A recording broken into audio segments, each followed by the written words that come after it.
જય માતાજી મિત્રો, હર હર મહાદેવ. સ્વાગત છે તમારું મારી યુટ્યુબ ચેનલ આજના સત્સંગમાં. આજના વિડીયોમાં આપણે જાણીશું મકર સંક્રાંતિ એટલે શું. મકર સંક્રાંતિ એ વિવિધ પ્રાંતોમાં વિવિધ રીતે ઉજવાતો પર્વ છે અને તેનું ધાર્મિક દ્રષ્ટિએ ખૂબ જ મહત્ત્વ છે. તો આપણે મકર સંક્રાંતિ પહેલાં જાણી લેવું જોઈએ કે મકર સંક્રાંતિનું મહત્ત્વ શું છે અને આપણે શું કરવું જોઈએ. જો તમને મારો આ વિડીયો પસંદ આવે તો લાઈક કરજો, શેર કરજો અને સબસ્ક્રાઈબ કરી બેલ આઇકોનનું બટન પ્રેસ કરજો, જેથી આવનારી તમામ માહિતી આપ સુધી તુરંત પહોંચી જાય. ધન્યવાદ. ચાલો જાણીએ મકર સંક્રાંતિ એટલે શું.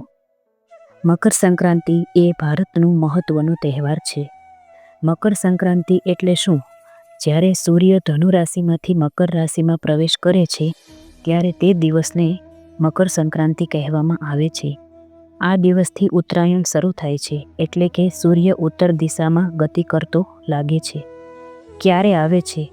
સામાન્ય રીતે 14 જાન્યુઆરી કે 15 જાન્યુઆરીએ હોય છે, વધારે તો 14 જાન્યુઆરીએ જ હોય છે. તેનું ધાર્મિક મહત્ત્વ જોઈએ તો ઉત્તરાયણમાં દેવતાઓના દિવસો શરૂ થાય છે.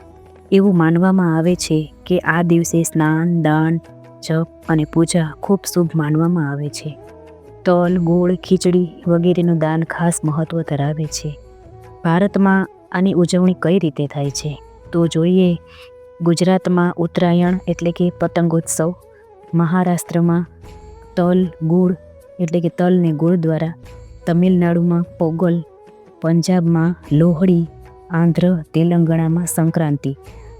આવી રીતે ઉજવણી કરવામાં આવે છે વિવિધ પ્રાંતોમાં. સાંસ્કૃતિક અર્થ જોઈએ તો મકર સંક્રાંતિ અંધકારમાંથી પ્રકાશ તરફ, શીતમાંથી ઉષ્મા તરફ અને નિરાશાથી આશા તરફ જવાનો સંકેત આપે છે. જય માતાજી.